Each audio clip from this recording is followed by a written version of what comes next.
Welcome to the Mrs. R Relevant Daily Draft Podcast, joined by Bill, Owen, special guest Jeff.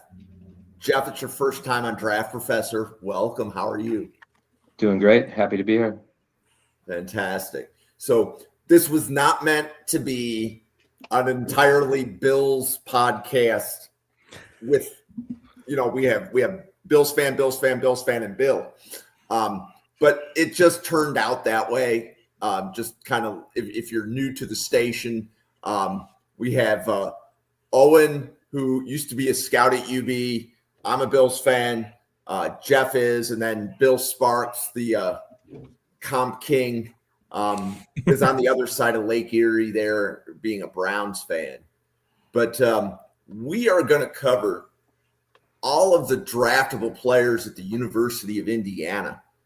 And this is, let's say, unique because I don't know that I ever would have predicted that we would have had this many draftable players from Indiana. But Owen, this was your first endeavor into the Indiana draft class, right? Yeah, I even with like Mendoza and stuff, like I haven't gone into any of these guys, so it was really my first dive into any of these players. I saw a couple of them last year when I was watching like Curtis Rourke or who was the wide receiver they had, Cross, came from Ohio as well. But they had a couple guys last year that I watched, CJ West, and you'd see some flashes. But first, dedicating myself to watching these specific players, I haven't really dove into the tape on Indiana for the 2026 class until just like the last 2 days. Well, and Bill, Indiana is your team, right? This is your favorite college team? Favorite college team, home state, 60-minute drive from my front door to the campus of Bloomington. So near and dear to my heart, talking IU Hoosiers, which are stacked. And let's be honest, when you think IU, you don't really think college prospects. You think this is a stacked team. We're going to talk about a lot of folks tonight, and we're even going to cover a little bit about the head coach too. Jeff, I know when we talked in the studio before we kicked off, you wanted to kick us off with a little bit of Kurt Cignetti before we get into these prospects. You want to jump on that one? Yeah, I'd love to. I love what this team was able to do, really. I mean, if you're somebody like me, you kind of grew up on the college sports dynasty games, and after you beat the game with the easy teams, it's like, how do I make this game harder? What team should I be next? So you pick teams that it's impossible to recruit for. They just always lose to the good teams. They don't really have any history whatsoever. Their recruiting territory is not very fertile, and whatever they can get out of it just goes to the monster teams that are near them. So what they've been able to do over the last year and a half, is I want to say pretty impressive.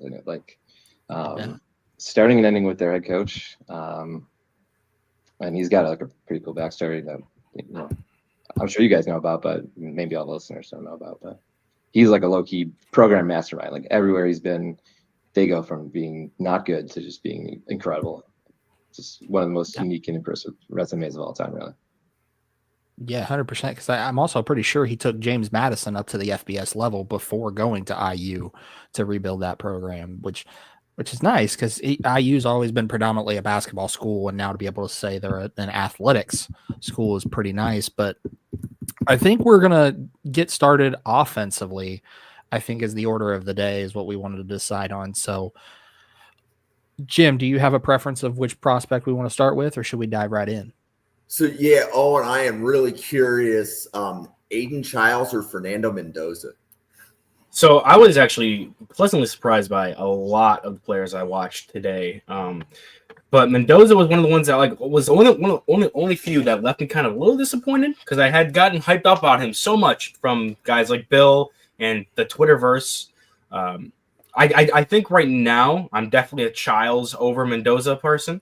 I think for me, looking at the two, Mendoza, he has the arm, right? He has the phenomenal arm that you look at and you're like, okay, that's what he's got. That's what he's hanging his hat on for what you're looking for when you're going to draft him. He can make every throw. He's got a short, compact throwing motion, and he can throw it 50 yards in the field with a flick of a wrist without ever having to worry about him maybe getting it swiped from behind. So he's got all that going for him, and he does have some mobility in his legs. I don't think he's the best. I think Childs is a better athlete than him, I would say. but he is 6'5", 225. Not saying he's a similar player as in talent-wise, but like watching him, I just kept seeing, and Bill, this might give you non-flashbacks, but he reminded me a lot of play style-wise of like Big Ben, where he's this big dude who can run when he needs to and can just like get upfield and not worry, like can bounce off some tacklers, but he's not like the best runner out there. Like he can do it, but he's not. That's not something he's going to really rely on. And he has a shorter throwing motion. He can get it into tight windows. It just reminded me a lot of like watching like older stages Big Ben, where he had was able to still push the ball down the field before he kind of all completely fell off and his arm was shot. So that was kind of play style wise where I went to with the comp there. I had to bring some comps. I know I was going to be with Bill today. But for me, what holds Mendoza back a little bit and why I don't think he's up there with Childs is Mendoza at Cal specifically was playing a lot simpler of an offense, where the knock on Childs we had was always that he was going to struggle with progression. He was a relatively new starter in a pro-heavy system. He struggled getting through his progressions as well and making decisions to find his check down. Mendoza, I felt he did it about the same level that Childs was doing, but in a much easier offense, where I found a lot of times he was locking onto his first read. He was forcing balls to players after just absolutely staring them down, and he missed a lot of coverages that were underneath, would jump underneath his ball, pick it off. And a lot of times I felt like if he was able to get it to the first read, it looked really pretty with a really good ball. And if he wasn't, it kind of got a little panicky there at times. So for me, Mendoza is a player that I think if you get him in like an RPO system where you allow him to just like focus on that sole read, either give it or pull it and rip it, no matter where it is in the field, I think I'd love him. But for someone who I want to be like my true like single color, comes in, runs an NFL level offense mentally, and then we can use that arm strength a bit more and across different ideas and passing concepts. I think he's a little bit off of that for me right now. So Jeff, how about you, Fernando Mendoza? What do you think? So there's a lot to like about Mendoza. Obviously they handpicked this guy.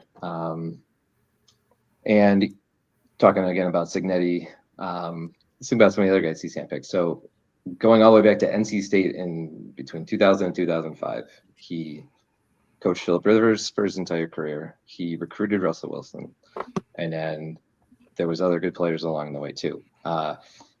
Last year they had Curtis Rourke. Let's give a shout out to that guy. Their quarterback got drafted from Indiana. That's pretty good.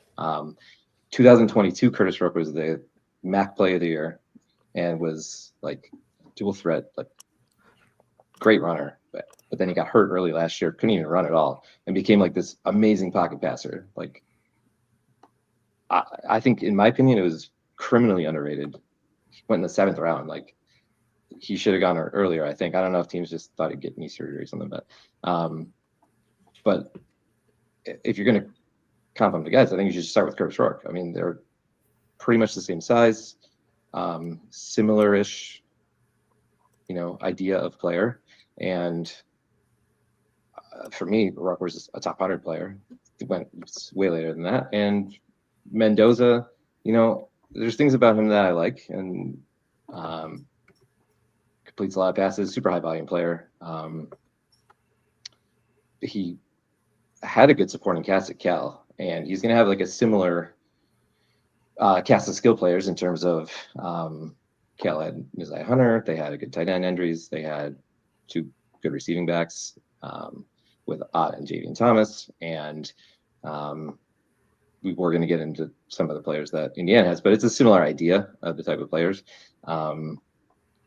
What I kind of don't like him, kind of a quantitative perspective, is he had like a really low touchdown rate. Not that necessarily is indicative of anything, but in general, like you see a guy that has a good arm, like visibly has throws that come out over intermediate range. Like even the clip that you posted today, hyping up his podcast, like he just rips it up the seam. Like it's a great throw, but there's not like enough of that. Like you're not stacking enough of those plays from a volume perspective. His freshman year, he had a pretty good big time throw percentage, but also had a high turnover worthy percentage. And this year both of those went way down. So he was taking care of the ball a lot better, but he didn't have like that same like killer instincts where when you're talking about guys that you want to take in the first round, like a lot of these other guys do a lot more. So can the coaching staff get the most out of that from like a perspective of just trying to rip it. Like, show us that arm, man. I want to see more of it. So, Bill, I know that we have covered Mendoza on this channel. This is at least the second podcast, if not the third. But what do you have on Fernando Mendoza? Yeah, so me, Anthony, and Durst talked about him this past Friday over on the QB Friday Night Talk, which if you haven't seen that episode after you're done here, go check that one out. But we talked about a lot of the stuff that Owen and Jeff just hit on, very quick processor. This guy's going to get through his reads quickly and find where he needs to go with the ball. Good ball placement. He throws a very catchable ball. His receivers don't have to struggle. He's got an NFL arm. Like Owen talked about, it's not like the Howlitzer that Aiden Childs will have. He's mobile, but he's not a runner. He's going to be able to move outside of the pocket. This isn't going to be a statue back there in the pocket. The biggest thing that concerns me is his pocket management. We talked about it on Friday. When you look at his games this past season, you go back and you look at the Stanford game, he had essentially a time to throw of 2.75 seconds, which is about average. Got sacked 6 times. You then flip it over to the San Diego State game, had a time to throw of 2.1 seconds, still got sacked 6 times. So the concern is that if you're going to get sacked like you would at Cal, which has a leaky offensive line at best and a New York subway turnstile at its worst, you've got to know where you're going to go with that ball. You've got to have pocket awareness to be able to get rid of that ball quickly. The problem is sometimes he just didn't have the time. Sometimes he did have the time, 2.7, 2.8, 2.9 seconds, and he's still taking that sack. So I know Owen comped him to Big Ben. My comp for him has been Matt Ryan. And I actually talked with one of the other draft professors, Scott Karasik. Shout out to Scott in our group chat. He talked about Ryan's pocket management his first 3 years in the leagues was, I think he called it atrocious. And that's something that you just have to develop over time in the league is how you have to have a clock to get to the league. Once you get there, you have to be able to develop it, refine it, and the offense can scheme for it. Swing passes to the running back, quick slants on the inside slot. So for me, Mendoza is my quarterback 5. He's my 27th overall prospect. I have an early second round grade on him because of that pocket awareness. But if someone took him in the first round, say the middle to late parts of the first, you would get no arguments for me. But I'm also with Owen. I have Childs as QB3 over Mendoza. So Bill, real quick. So I was listening to what you said, and I totally forgot about the whole pocket presence thing. That was one of the big things I had written down my notes. I just totally whiffed on touching on. You know what? I just wanted to make sure you had something to say. But thank you. I have a question for you, because so we were talking about his processing. I do think he is a quick processor for the offense that he was in. For me, though, I thought when watching that Cal offense, it was a whole lot of half-field reads, or if it was there, throw it. If it wasn't, make something happen. So there was a lot of plays where I saw him, like I said, lock onto the first read, or it'd be like the quick little triangle where it was like an out. It would be like one of those dragon concepts, out slant with a go ball on the outside, kind of opening up some lower end separation. So he could process through that stuff sometimes well, and I thought that he's not like terrible at that. But I feel like for me, especially for a player like him, where he was in a spread offense where he had his eyes on the defensive backfield a ton, where he's watching the play develop as he snaps the ball. You're not going to get confused by disguised coverages because you can see them rotating without having to turn your back to the play. For me, I feel like, and I know this is like his biggest knock, but do you think he's better mentally right now as a quarterback than Childs is? Because I know that's the big knock on Childs right now. And I'm more of a defender of Childs when it comes to his processing. So do you think Mendoza or Childs is the better processor? I think right now Mendoza is the better processor, but I think Childs has a larger ceiling to be a processor, because I think Childs right now, he can show he can do it when he turns his back to the defense, turn around and be able to process what he's seeing. But like you said, Mendoza, a lot of the things stays in front of him. He has the test in front of him rather than waiting for the teacher to hand him the paper. But I also think that Childs has the ability to develop as a processor. And not saying Mendoza can't, but at a certain point, you've got to also be in an offense that's going to allow you to do that. Turn your back to the defense in a play action fake, roll out, and process a full field read. This offense in Indiana is going to be kind of a hybrid between West Coast spread style schemes where he'll have to do some of that in play action, but a lot of it will also be in the shotgun. So I think right now Mendoza is the better processor because Childs, it's a weakness. It's a clear weakness of his. But I think in the offenses that they run currently, Michigan State versus Indiana, Childs has a higher ceiling to be able to be a better processor than Mendoza could be. Yeah, and then I agree. I think Mendoza, especially when getting through reads at its speed wise, like clicking through it and getting through those, I think he definitely has Childs there right now. But like you were saying, I think I give Childs the benefit of the doubt because he's playing in such a more complex offense and having to read the defense after the play's already been snapped, where he's not getting that pre to post snap right away right in front of him. He's having to turn around, or a lot of plays where he's looking at different reads and options where Mendoza's playing from the shotgun a lot more than Childs is. The one last thing I have on Mendoza is you mentioned about his arm and everything like that. I do think the Matt Ryan comp is really good. For me, though, I think Childs and him have equal when it comes to being able to push the ball in the field, in that I think they're both really high level. I think I like Mendoza's arm a bit better than Childs because he has such a compact throwing motion and he's still able to get such velocity and distance on it that you can ask him to throw the ball wherever you want on the field, whether it's going to be the hashes, the outside. And I'm also, when I'm grading quarterbacks, it's like it's more arm strength is more so a bar to clear than anything that really dictates how high or low you can be as a good quarterback. So I don't really put that much stock into how far you can throw it off your knees, like some of the people in Draft Media will cover and talk about. Yeah. But for me, I think Mendoza, when it comes to combining the arm mechanics with the arm strength, I think he has one of the better arms I've watched so far in this draft class. So I guess if I can just jump into Tybo on that, I mean, kind of aesthetically, the way he throws is kind of weird. I mean, it looks like a little bit to me like Philip Rivers. Yeah. So it's an interesting thing that they brought him in.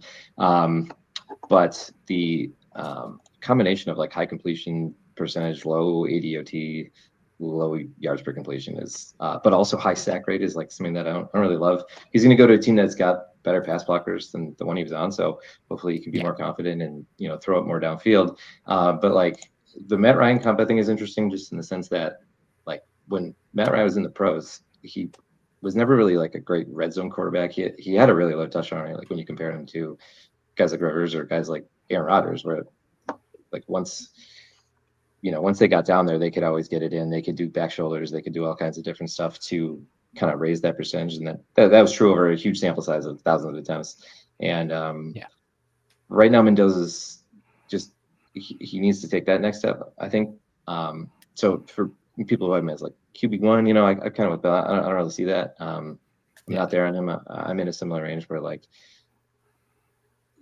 second round, but he's got a year of eligibility left. Like he doesn't have to leave. Like if he has Curtis Rourke's passing season last year and has like 170 passer rating in college, like he's gonna go top 10. But if he doesn't get there, if he's a step below that, he doesn't have to if he doesn't want. So. Okay, and it's not like I like that we spend a lot of time on the QBs. Most of the college teams that we're picking, they have a quarterback that's probably in one of the next two drafts. I know that we're doing Oklahoma on Monday, for example, and there will be another quarterback that we discuss then. But back to the Indiana football team and in their draft class, running back Roman Hemby, Maryland last year, he's on Indiana this year. Jeff, what is your assessment of Roman Hemby from a draft perspective? So they transferred him in 3-year starter basically at Maryland. They were pretty bad last year, so he had definitely a down season. But 2022, when he was a sophomore, was actually his best season. Almost 1,300 total yards, 11 touchdowns. He was an ascending player, and then the wheels started to fall off a little bit for those guys. Not the fastest guy by any means. Kind of like the way he shuffles his feet, but he doesn't really like absorb a ton of contact. He doesn't really break a ton of big runs or anything like that. So for me,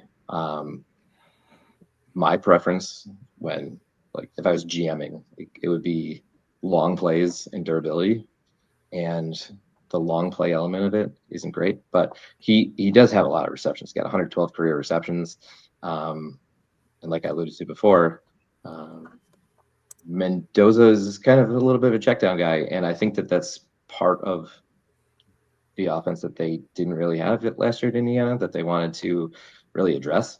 And it's not even just Hemby, but in a minute we can talk maybe about their other running back that they transferred in, Lee Beebe Jr.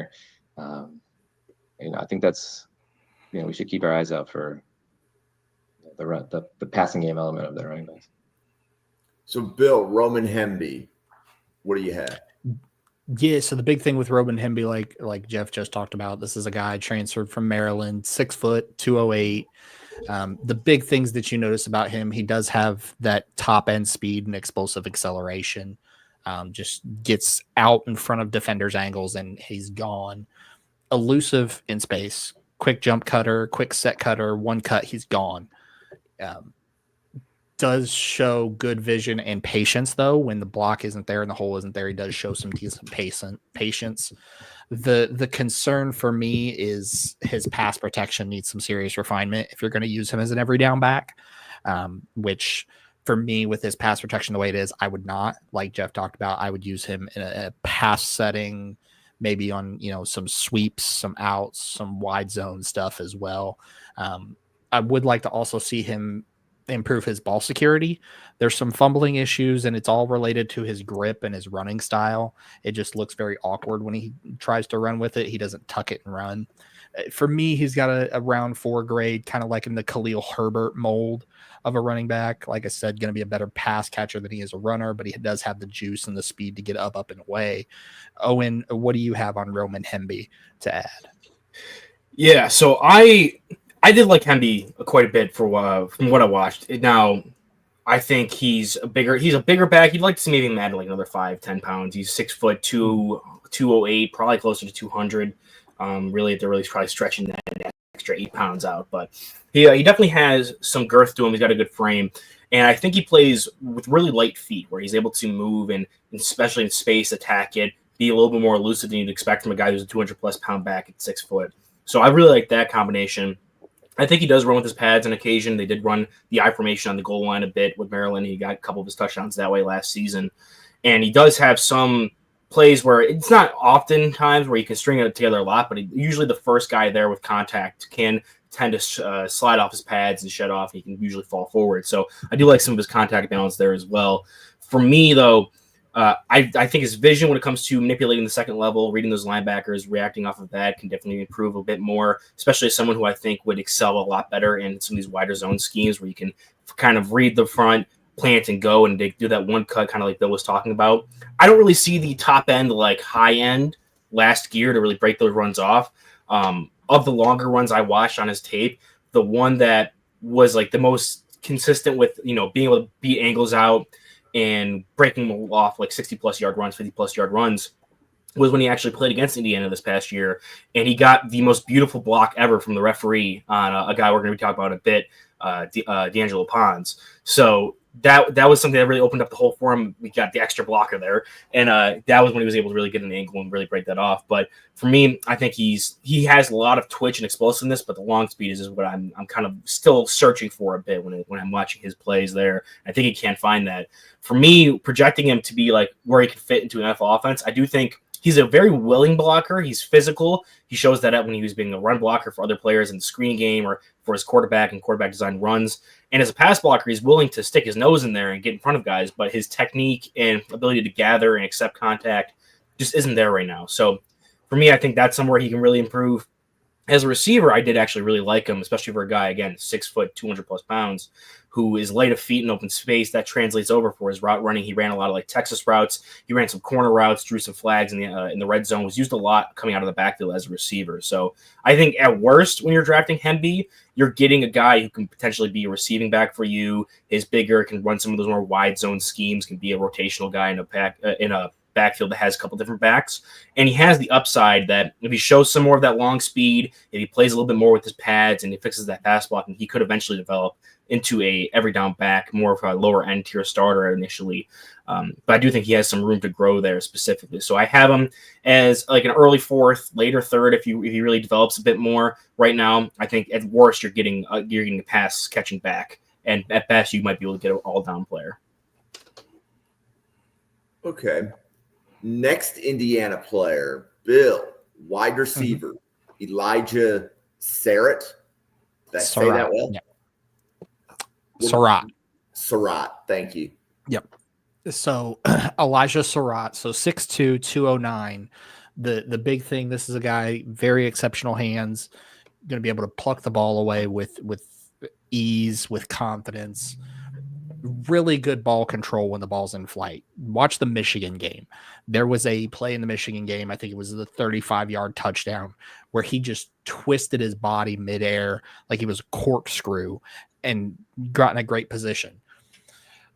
This is a guy in the intermediate parts of the field is going to be a nightmare. His nickname among the Indiana program, they call him Waffle House because he's always open.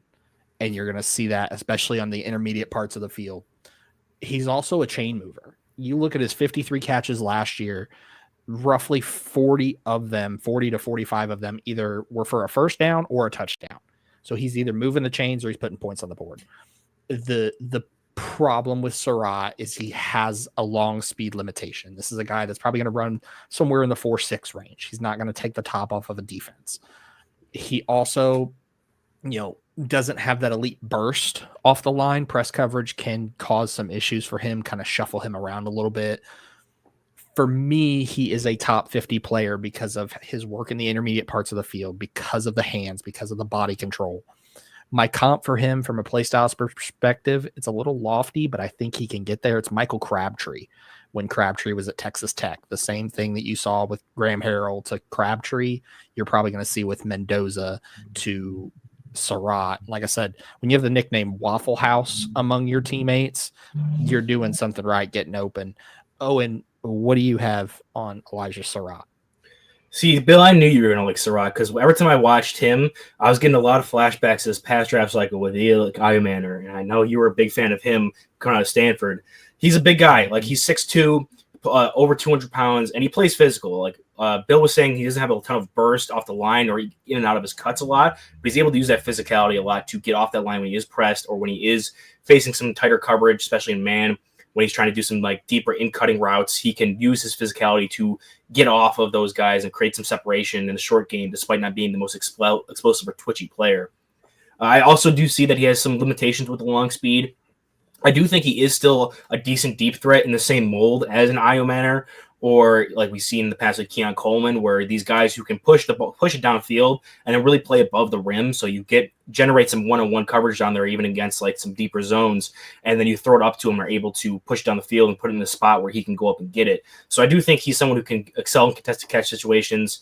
When he is playing over the middle of the field, he also shows he has some good hands in traffic, so even more contested catch ability there. For me, where I think he is lacking and what keeps him down in like the round 3 grades for me right now, a little bit outside of the top 50, what Bill was saying is I don't really see a ton of upside when it comes to him with the ball in his hands.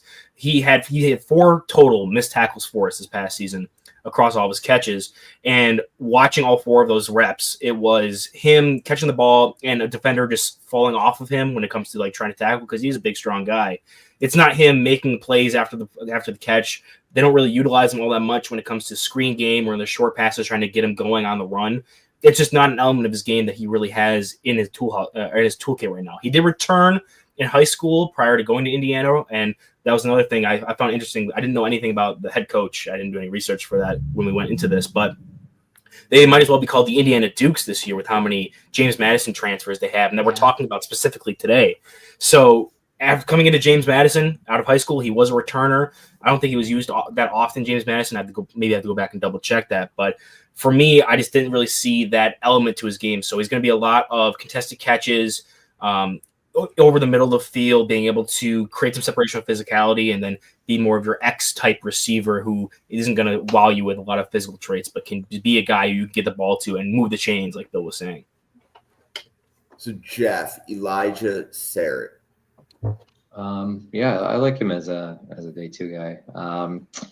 He's got good releases if you're going to play him at X. I think he's one of those guys that's kind of sneaky athletic, like more athletic than you really think looking at him. I mean, he probably get a little bit faster too, probably get a little bit stronger even. But he's got the alpha mentality. He just when the ball's up there, he's getting it. Like you guys alluded to, like he's got some good spec catches, his highlight reel, and he's got good volume, good production per touch. Like they did kind of a lot of spread off his stuff. They use 4 and 5 different receivers pretty much all year, but 2 or 3 of them moved on. So there's an opportunity for him to really grow his overall game and not just do kind of some of the same stuff over and over again, like you guys kind of alluded to. I think he can be more well-rounded still. But yes, he was amazing at James Madison. So like, again, it's one of the guys that they brought in. It's really cool to see that guys from that program, as they moved up to D1, are like, we're talking about these guys early in the draft. Like, it's amazing. Yeah, I actually think one of the draft professors either used to be a scout for James Madison or is a scout at James Madison now. I have to go dig through that group chat to figure out who it is. Well, you know what? Sorry, I didn't mean to interrupt. We can give a shout out to their offensive coordinator, Mike Shanahan, not related to the NFL Shanahans, but he's kind of like a protege. Like, he's a younger guy. Like, Kurt Signet's 65, and so I don't know that he's going to go anywhere. But besides Indiana after this, but this guy Shanahan's 35 years old. He first found his way at the Indiana University of Pennsylvania program when he was at D2, and he's a wide receiver coach in his background. So like, he worked with Bills legend Tyler Boyd at Pitt, and then some of these James Madison receivers. Like, they actually had 3 UDFAs from the most recent class that are in camp with guys. Juice Wells was one of them, and Surratt obviously is the best of the bunch so far. But hopefully the league's not too far down on his athleticism. I think, like, we've seen guys that haven't been great athletes be big time producers. So the fact that it's carried over from James Madison to Indiana, let's see what he does in his senior year. And I think he's got room to grow for sure. And I think day 2 is pretty realistic for him. So, and the next player we're going to cover is another wide receiver, E.J. Williams from Indiana. So what do you have on E.J. Williams? Yeah, so EJ was recruited to Clemson before transferring to Indiana last season. I don't know I didn't double check this, but do we know what the injury was that knocked him out for the majority of the season last year? I never really was disclosed per se. Let me check my report here. So while Bill checks that, he only took snaps in 3 games last season against Charlotte, Indiana, or against Northwestern and Nebraska. So going back and watching his 2023 tape, though, you definitely do see why he could have been one of those more recruited guys out of Clemson. He did get a decent amount of run with Clemson. He had almost 300 snaps in both seasons there before transferred to Indiana and getting a similar amount of reps there. He was targeted 41 times as first season in Indiana, as opposed to 22, 21, and then 41 as a true freshman at Clemson. So he has some pedigree. And watching him, you can definitely see that he has a lot of suddenness, and he plays with a lot of urgency in his route running, where he's getting separation because he's able to get in and out of those cuts really quickly and able to create some separation through his route running, and which is surprising for a guy who's 6'4", 203. He's long and gangly, and you think he'd play more like an Andrew Armstrong from this past class, where he's just kind of running up the field and being more a contested catch guy, but he has some more quickness and suddenness that you don't really see in players with his build. And then also another thing I really liked about EJ watching him in 2023 was his transition from receiver to runner. We talked about a little bit with Surratt, where I didn't love his run after catch, where it's more so he's a possession guy. You're going to get him the ball, and he's going to do all his damage before the catch.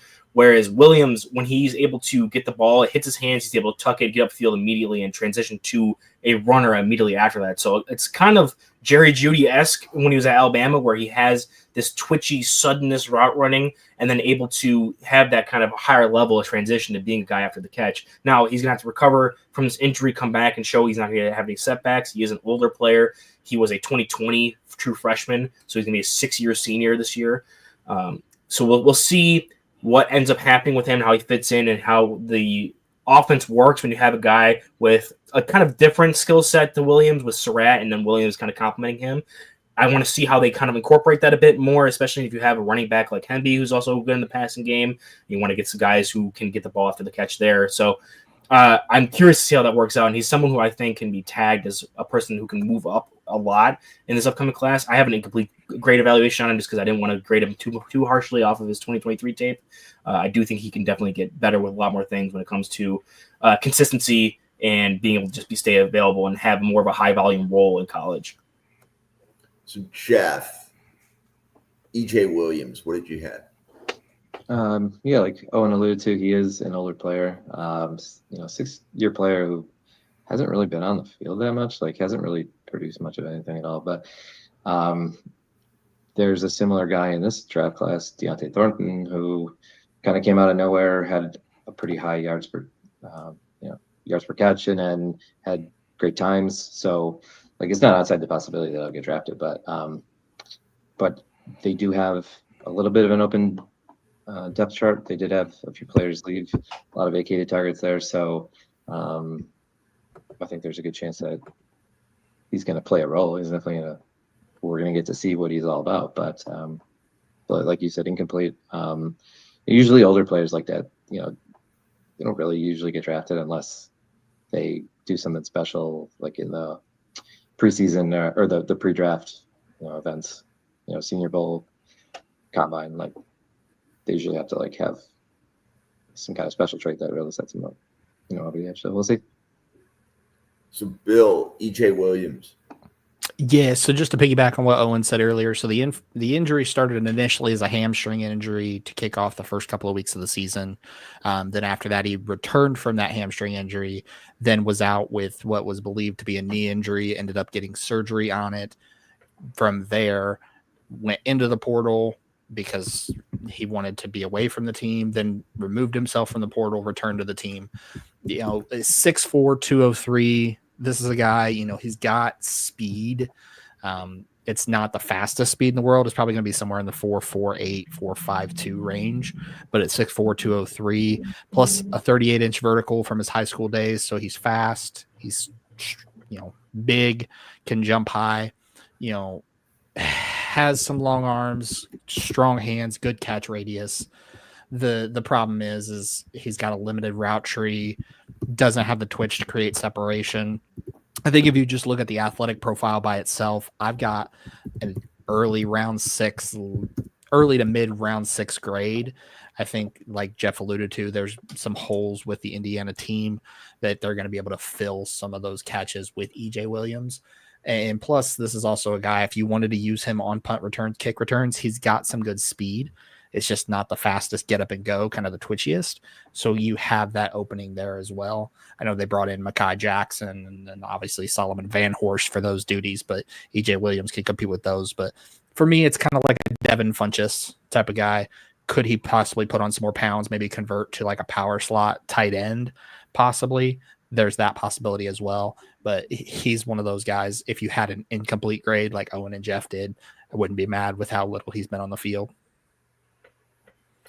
Yeah, and it sounds like there's traits there. Like, Owen, I liked how you discussed, like, this is a traitsy receiver that just doesn't, the way that I'm hearing it is it's a traitsy receiver without a lot of film to match.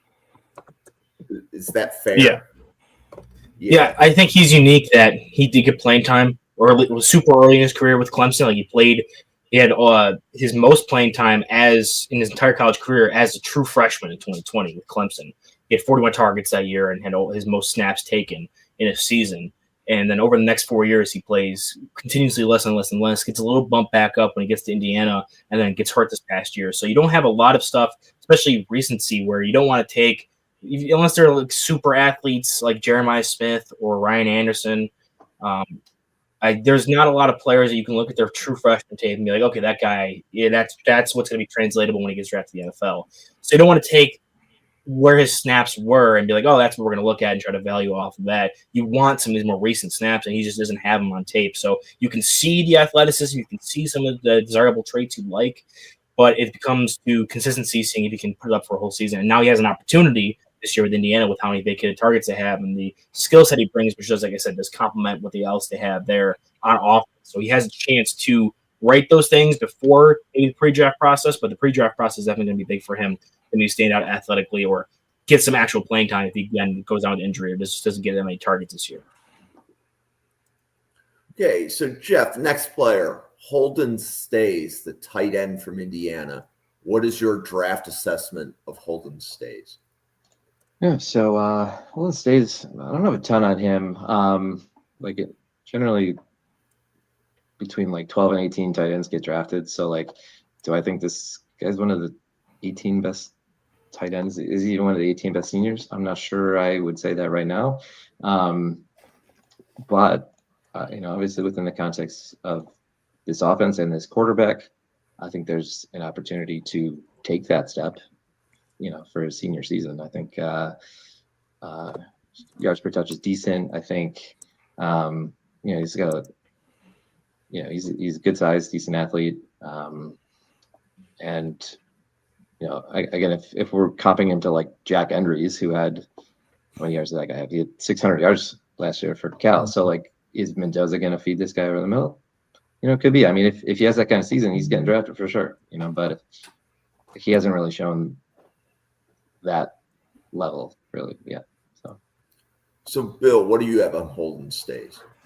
Yeah, so with Holden Stays, this is a guy, he's got the size 6'4", 247, pretty athletic, a willing blocker, but does need to develop some play strength if you're going to use him in line full time. Burst off the line and his catch radius will make him a good target over the middle, like Jeff alluded to. But right now he's probably more of a power slot style of tight end.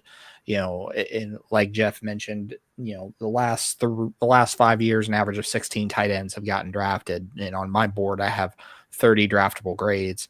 Holden Stays as tight end 23 with a early to mid 7th round grade, just because this is a guy 31 catches in the last 3 seasons between 2 years at Notre Dame and 1 year at Tennessee. So is it a matter of being underutilized, underdeveloped, or is it just something where he's not that security blanket? I think this season's going to be very telling for him, whether Indiana chooses to go to him or they choose to go to like Elijah Surratt, EJ Williams, and Roman Hemby as kind of those fail-safe options. But Owen, what do you have on Holden Stays at tight end? Yeah, so I'm about where you guys are. I think what's holding him back is his receiving production and being able, just not being targeted a ton. Watching his tape and the routes he ran at Tennessee, it's not like he was a terrible athlete out in space and being able to run routes, create some separation. They just didn't really utilize him all that much outside of like getting him in the flat. When he was spread out wide and more of a slot role, like Bill was talking about, and kind of what PJ was talking about, where he can get some more space to move and create that separation on his own. He did get some more targets there as opposed to when he was more of an typical inline or sniffer tight end. For me, what makes me optimistic is he does have some athleticism. He showed some tenacity after the catch.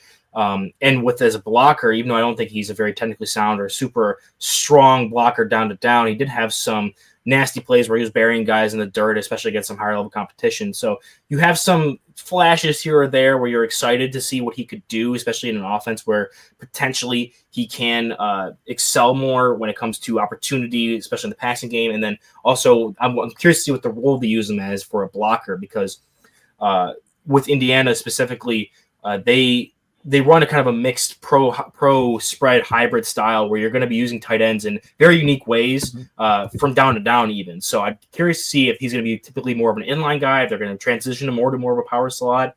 I could definitely see that with the wide receivers we talked about so far. They have an X guy in Surratt, they have a Z guy in EJ Williams, and then you have a spot in the slot there where I think you could put stays and have him be more impactful as a receiving option, and then really have a good variety of options there, weapons for Mendoza. So I'm very curious, more so than anything, just how Indiana uses him and utilizes him as a receiver specifically, as well as a blocker. And this will be a guy we come back to later on in the draft process toward November, December, and reevaluate when it comes to him putting the tape on now at Indiana, where he has his best opportunity to show what he can do.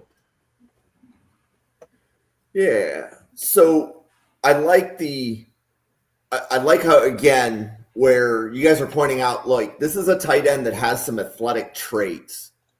So one of the things that tends to happen at the end of the draft is you're going to pick a guy that may have traits over film, just because, like, from a tight end standpoint, you can keep him on the practice squad, right? Like, most teams are carrying a fourth tight end on the practice squad or something like that. So, if James Mitchell stuck around for 2 or 3 years, any athletic tight end is probably sticking around. That's true. And they had a tight end from last year, Zach Horton, who is in camp with the Lions this year. So, and he wasn't much of a receiver either. So, you never know. These guys can show stuff that you didn't know they had. Yep. So the next 4 players are offensive linemen. So, Bill, between Carter Smith at left tackle, Khalil Benson at right guard, Zen Michalski at right tackle, and Pat Coogan at center, who do you have highest as the best draftable prospect? So for me, my highest one's going to be Carter Smith, the left tackle for IU. You look at his game, 6'5", a little bit light at 305, probably looks closer to the 300-pound marker. Very long, very nimble, light on his feet, almost a dancing bear. Moves well in pass protection. Has an adequate anchor. It's not something you'd write home about. I'd like him to add more core strength, and part of that is he's 300, 305, so he's a little bit light in the pants. But he would definitely excel in a zone run, in a zone read offense, zone run style scheme where you ask him to get out in front in a pull and get up to that second level and block some linebackers. Right now, he sits currently as my offensive lineman number 26 with an early 4th round grade.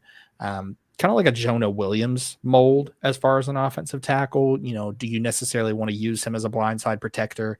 Not necessarily. You might want to try to maybe see if you can slide him inside to guard.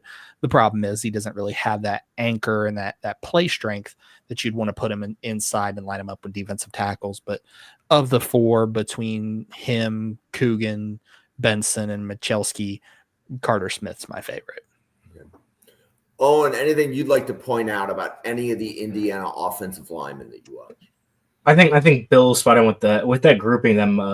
Carter Smith is probably the most likable prospect of them. He was one of the better pass protectors when it came to just getting in space and be able to get in front of guys last year for Indiana. And I watched his game against Ohio State last year, where he's going against 2 NFL edge rushers and Sawyer and JTT. And you can definitely see his deficiencies when it comes to like his anchor and his power. Those are NFL level players. He's going to have to be blocking. So that's where kind of a good forecast into what he's going to be looking at if he came out last year, which he didn't, obviously. So I think what's optimistic about that is you get him coming back where he has another year where you can maybe add some more strength, add some weight into that frame with muscle mass. And if you can see that development from that point to next, where if I watch him against another Big Ten team like Ohio State again this year, or Michigan or something like that, where you go against some bigger, heavier-handed run stuffing edges, and he's able to hold his own, you can definitely see the progression there. And just with the rest of these guys, there's a lot of prove it to me, especially with is it Michalski? How did you say it, Bill? Michalski. He was the guy that came in for Ohio State when Josh Simmons went down and played so poorly against Oregon that they had to kick Donovan Jackson out the left tackle, which ended up working out because Donovan Jackson's a stud. But he was the guy you definitely saw. He just didn't have it when it came to marrying his hands to his lower body, and he's someone who needs to just refine it technically a lot there. So I could definitely see him maybe earning a spot at right tackle and in the competition there. And with Coogan, it was a lot of reserve stuff and rotation in as a member of Notre Dame last year. So you have some players here that have some upside, played some bigger programs in the Big Ten or at other conferences that could potentially bring you something. But I think right now, when putting the whole package together and also forecasting a way that they can improve their stock, I think Carter Smith is the most clear projection for that. So, Jeff, any other offensive linemen or offensive players for Indiana that you want to mention? Carter Smith's my favorite too. Didn't give up a ton of pressure last year. Arrows pointing up on him as far as his career trajectory goes. I like his body composition. He could get a lot stronger and probably a lot bigger too, but he's got like big, strong shoulders, and his footwork is good too. So, Mendoza's going to need that extra protection. Like he wasn't getting that last year. So I think the combination of those guys is important. Carter Smith's a junior, so he might not declare. I don't know. It depends. Yeah. He was Big Ten honorable mention last year, so we'll see if he can get to, third, second, first team Big Ten. And I think that's going to go a long way towards his stock. They've got a couple of other interesting guys on their offensive line too. They actually did a boomerang transfer on Khalil Benson. He used to be their right tackle, and then he shipped off to Colorado, and then never really stuck there. He only started a few games, and then I don't know if he got hurt or if he just fell out of favor, but he decided to come back, and so that's a pretty cool story for him as far as that goes. But it kind of feels like they have kind of 6 guys to fit 5 spots. So I don't know if that means there's a scheme change coming in. Maybe they're going to do more 6OL, but I'm interested to hear like kind of how you think their starting five is going to shape up besides Carter Smith. Okay, so we are running a little bit short on time, but we have the entire defense to do. So, Owen, do you want to do edge Mikel Kamara? Oh, I would love to do Mikel Kamara. He is such a fun watch. Between him and Pons, those were the last 2 players I watched for hopping on here. I had the greatest time ever, especially as someone who loves watching some feisty defensive players. Kamara, 6'1", 265, real dense build. He's not going to be a guy who blows you away with a ton of length, but he fires off the ball with good explosiveness, has some good lateral mobility to get up and down the line of scrimmage. I do think the lack of length and height and size is going to restrict him a bit as a true run defender. Like he is able to shoot gaps and blow up some run plays and has such a high motor that he's able to impact the plays when it comes to being a disruptor. But for me, being able to get his hands on Stack and Shed, he's not that type of edge. But he did show quite a bit of pass rushing upside, especially with like some counter moves, and he showed like a spin. He has some bend to him, even though he's a more of a dense build, get pushing that 270. I do think is a guy that has a ton of twitch, runs some hot motor, and showed some real good pass rushing upside. I love him as like really, I think he'd fit best as a 3-4 outside linebacker edge rusher type because he has that movement skill, but he has a dense enough build that he'd be like, I wrote down my notes, like if you had him as your third off the bench pass rusher in an even front system, I think he'd be like an elite level third defensive end on your team eventually with like that upside. And then if you wanted to put him as a starter, I don't know if he can really start as an even front DN just because he doesn't have that ability to hold up at the point of attack. But as like a 3-4 outside linebacker where he's getting a bit more space, 3 yards of depth off the line of scrimmage, I think he could do a lot better than what he is right now in the system he's at Indiana. So he offers a little bit of hidden versatility and a lot of stuff that makes him a really fun watch. If you can get any eyes on him, he had 10 sacks this past season. And a lot of them were either him getting off the ball, winning on stunts, or having some clean pass rush wins. So, Jeff, do you want to cover Amari Farrell, the cornerback from Indiana? Yeah, he's a cool guy. He true junior, didn't redshirt. Last year he played a lot of like slot corner overhang with some split safety and some box safety. So he's a versatile guy. Good size, 6'2", 200. Had an amazing interception of Aiden Childs. He had 2 picks in the Michigan State game. One was just tipped, and then the other one just dove in front of the slot corner on like a little out route. So, Aiden if he declare, if he has a really good year, he can definitely declare. And I don't know like what range I'm going to put him in because it's TBD what kind of season he's going to have. But like his arrow's pointing up definitely. Cool. And Bill, they have another cornerback who I think a lot of people will be talking about this draft cycle, D'Angelo Pons. Right, 100%. So D'Angelo Pons, obviously a little bit on the lighter side, 5'9", 170. But, I mean, you look at his game, he's got natural ball skills, always in position to make plays around the ball, outstanding route recognition, tackles with authority, elite change of direction ability. This is a guy that always finds himself around the ball and willing to make plays. Can play any scheme that you need him to, from press man to zone to overhang to robber to everything in between. The concern is he is undersized. We're talking 5'9", 170 pounds soaking wet. So I would love to see him add on at least just 10 pounds to get to that next level. He does also want to get a little aggressive in coverage. And sometimes you want your cornerbacks to be aggressive. You don't want them to be a pushover, but there's being aggressive and there's drawing penalties. And he straddles that line, and sometimes he goes too far into the penalty range. It does tend to gamble too often, trying to make an interception rather than make a pass breakup. I'd rather you make a pass breakup than let the ball land. But for me, he is my cornerback number 7. He is a probably mid-second round grade for me right now. I have him as 53rd overall on my big board. Reminds me a lot of, kind of like Jade Barron light, a little bit mixed with a little bit of kind of like Avonte Maddox. If you threw Avonte Maddox and Jade Barron in a blender and hit puree, that's what comes out as D'Angelo Pons. Whether you want that in a shake or not, I don't know. Whatever's clever for your flavor, but that's kind of what you're going to get with Pons. But yeah, I think the biggest thing for him is just adding on about 10 pounds to get some more functional play strength without affecting his athletic ability. So, Bill, did you see him making an appearance? He is. He's very vocal right now. Bill, did you see so I was just doing a comp of their sizes, especially because Pons played outside of Indiana a bit. Did you see a bit of Mike Sanders still in his game a bit there with another guy who was like 5'9", 180, but was able to play even outside at the NFL level this year because Washington had some injuries at corner? I did, yeah. Mike Sanders still was. He kind of takes the best of all three: the best of Maddox, the best of Sanders still, and the best of Barron. And I think even though despite that size, he can play outside at the next level. Would I want him to full time? That remains to be seen. I think his best work, if he's going to remain at that 170 to 175 range, is going to be in the slot. So how high are you going to want to take a slot corner? But we did just see Jade Barron go 20th overall to Denver.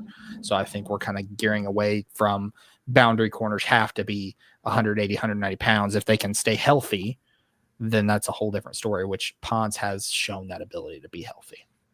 Yeah, I mean, you could throw on the tape with him against Washington, with Denzel Boston, or him against Jeremiah Smith against Ohio State, and he was absolutely locking guys up. Sorry, PJ, you can go ahead. Yeah, no, sorry. Yeah, I wanted to say some nice things about him too, because he's like one of my favorite players in this whole class. Like, if you could build like a pound for pound team, he might be the best pound for pound player like at any position in this whole draft. Like, he plays way above his weight class. You guys mentioned that like usually those guys have to play slot corner. His measurements probably not going to be great, but like people joke that he's the last guy off the bus, which is like kind of a mean thing to say, but it's kind of true. I mean, he looks like he's like a 150-pound frame carrying 170. Like, I don't know where you're going to put 10 more pounds on that guy, but played almost exclusively outside corner. Like 90% of his snaps were at outside corner, which surprised me. Like, Jade Barron would be an interesting comp, but like Barron actually did play all over the place. Like, Pons doesn't. He plays outside. Like you said, he just locks these guys out. Like, he's got ejected against UCLA for targeting against Sturtevant. He out jump ball Denzel Boston. He's like huge, like 6'3", 220. He's 4', 220. He had a PBU against Jeremiah Smith on a slant where he just like ripped it out of his hands. Like, he clobbered a guy for a tip pass that led to an interception against Ohio State. Like, this guy's making plays that you're like, I can actually talk myself into this guy being a real player. And then when you factor in that some of these teams now, like if you're in the AFC, Ravens have Zay Flowers and the Chiefs have Xavier Worthy. Like, there's small receivers that are playing outside that you can put this guy against those guys, and it's not a size mismatch. But then even if it is, he's handling these guys. So, like, all-American player, like, just super fun. Like, one of the most fun guys to watch in this class. Okay, Yeah. question. D'Angelo Pons, Kobe Bryant, Bill. Mhm. Compare and contrast them, because Bryant was in at about 170, didn't get drafted. Do we know why Bryant didn't get drafted? Because I know most of the draft professors said Bryant much higher, including you. I know that. Yeah, I had him as a top 100 guy. I think it was shocking that he didn't get drafted. But again, I think it goes back to that size constraint. And then also, when, like we talked about, when your corners play cornerback, there's a difference between being cocky and being confident. And I don't necessarily think Kobe Bryant straddled that line very well. Some of the things obviously he said were probably more on the cocky side. And if you're obviously an NFL GM, you have to weigh that against, this guy's size probably is going to put him in the slot full time. While Bryant could play outside on the boundary, that was not his strength. His strength was to trail the other opponent's top receiver. And if that was in the slot, that was in the slot. If it was on the boundary, it was on the boundary. The D'Angelo Pons, like Jeff talked about, is solely a boundary guy. He's going to play the boundary, and obviously he'll trail the top receiver, but he's not going to be relegated to the slot label because of his size. Also, Pons is significantly faster than Kobe Bryant in my eyes, just because Pons is also a track star from his time in high school, winning multiple championships at the 100-meter and 200-meter race. Okay. So let's pause for a quick commercial. Jeff, do you want to introduce yourself to the Draft Professor audience and let them know how they can find you? Yeah, so my Twitter handle at PJFoster1313. I don't create a lot of content, but when I have takes, I want them to be right. So, I'm out here doing this for fun, and I like talking about I like learning about what you guys see when you watch, and I'm more of a quantitative lean than a qualitative. So that's kind of my background. Bill. Yeah, so you can find all of my content over on X at Spark Scouting. You can also find me on TikTok, Instagram, Threads, and Substack. Search Spark Scouting and I'll pop up. Also a writer and analyst for the Right Way Sports Network. That's TWSN.net. You can also catch me here on the Mrs. R Relevant Daily Draft podcast. You'll see me this Friday with Durst and Anthony talking quarterbacks. And then you'll also see me on Wednesdays here in a few weeks with Owen and Newt, and talking wide receivers, talking defensive linemen, talking, college football, talking everything. And then obviously, like I said, you can catch me here multiple nights. If you see me on the show and you don't want to watch, that's fine. Just make sure you like and subscribe and share the video before you click away. That's all we ask. Also, in addition, he won't say it, but I will. Make sure you go check out draftprofessor.com, our lovely moderator Jim's NFL Draft Simulator. It is the best one out there on the internet. I was not paid to say that. I say that on my own free will and volition. Owen, where can the people find you? Yeah, so you can find me here, obviously, on the Mr. Relevant Daily Draft podcast at the Draft Professor. I'm here on Mondays and Wednesdays right now in the summer. On Mondays, I actually missed my Monday one this past episode with Georgia, so I had to come in here and invade the Indiana takes with Bill here. So I had to come in and give me my takes there. But I'll also be back here if you come back around at 9 p.m. I'll be with Josh talking about different schemes and breaking down. I think today we're doing which teams we're doing today, Jim? I forget already. Oh, I'd have to go look. It's two AFC teams. I think it was the Colts and then maybe the Raiders. I think it was one team from the South, one team from the West. So I think it's we've covered most of the AFC this year already. Yeah, we've got about 4 more weeks to go. So you can catch me there on Mondays and Wednesdays. doing those things, as well as over at my own YouTube channel at Weekly Huddle, where I have guys like Bill Sparks on doing a mock draft that will be coming out shortly. I still have to edit that one and put it out. We did a full 2026 mock draft. It was kind of a continuation of a video I posted a couple weeks back where I predicted every game of the NFL season to build my 2026 draft order so we could do a mock draft. So thanks for Bill and your 400 plus scouting reports already to be able to help me fill out a mock draft with guys I'd never heard of before. It's a really good tool to be able to find out who to watch, who to look for this upcoming season. And then you can also follow me on Twitter over at Weekly Huddle, where you can find sports takes both with the Bills. I'm on a Sabres kick right now because of the NHL free agency and draft, and I'm still waiting for them to sign Nikolai Ehlers. And then we've also got, I just got random takes out there about music, wrestling, whatever. I'm trying to get a bit more hot takey on there as well. I got one for Bill. Since Mania 41, this Fire Burns CM Punk's theme is top 5 all time. You can fight me on that. Top 3. I'll fight you on it. Top 3. Ooh, we're pushing it now. I'd have to actually make a list. Yeah. So you can follow the channel at NFL Draft Fanatic. No, I am Fanatic. It is the same on X and YouTube. The best thank you can give is to hit that subscribe. If you do one thing when you stop by and watch, hit the subscribe on YouTube. We have daily draft content, and most of the podcasts are also on Spotify now. So if you prefer to listen to us, because you don't want to see all that music behind me, or you don't want to see my ugly mug. You can't see the cat. You can only listen to the podcast. We are on Spotify and Apple Podcasts and a lot of other places. So we have daily draft content. You're going to see us breaking down universities. I think next week on Monday, we're breaking down Oklahoma. I think Tuesday, the school has already escaped me. I think it's Alabama. Tuesday's Alabama. Yep. Wednesdays and Thursdays, we're breaking down NFL teams and their schemes, and then we're correlating the draft evaluations of the players to the scheme. Fridays, you can see Bill, Durst, and Anthony breaking down quarterbacks, and that's going to get us through the month of July. So that entire routine will be for the month of July, and then starting in August, you're going to see a lot more guests coming on the podcast. We have some great guests lined up, which would include Dalton Miller and Ian Cummings, and they're going to be on the same podcast. So that's going to be can't miss Draft TV. But that being said, we still have a couple more players from Indiana that we haven't spoke about.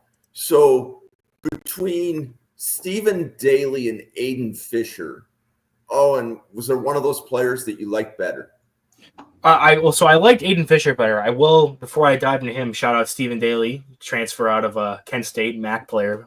Check out our MAC episode we did last week, last week Monday, to where I covered the entire conference of the MAC and all the draftable players I think could be coming out of there. But for me, I think the player that I liked significantly more than Daly was, and I think it is significantly, is Fisher, who I have as a fourth round grade, like a day 3 type player.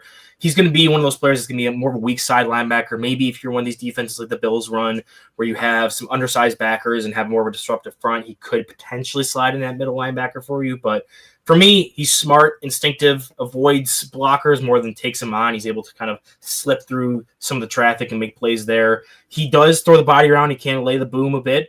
I do think he needs to be a bit more consistent at tackle rate, over a 10% missed tackle forced rate, which I do think you'd want that down, especially if you're giving me your middle linebacker. You'd want to be able to get that in the single digits to really make you feel confident in that. But as a guy who's 6'1", 233, undersized, isn't going to be blow you away with take on ability, but can move, is pretty solid in coverage right now. I think he can get sucked in by play action a bit too much.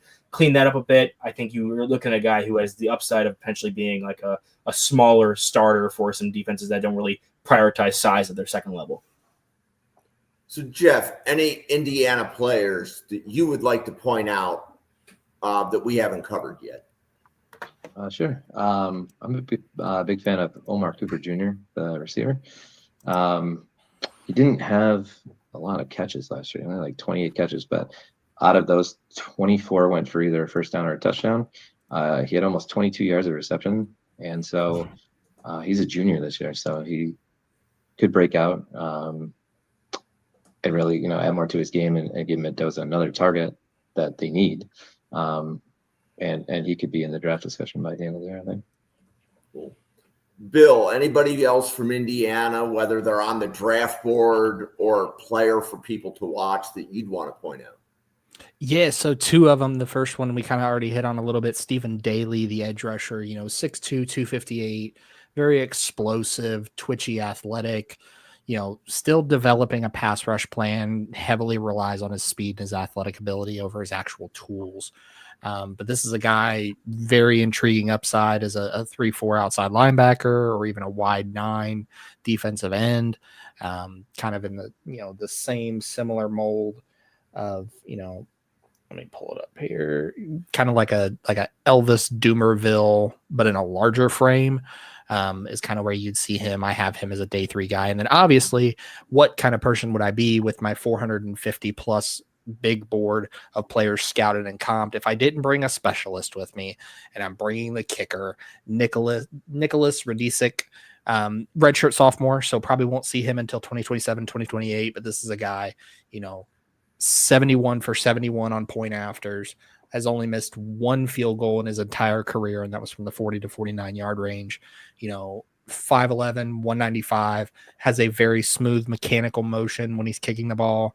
This is a guy, has the leg, hasn't never really had to kick for anything 50 plus, but if you want someone who's automatic from 49 and down, he'd be the guy. But like I said, that's a guy to put a pin in for the 2027 class.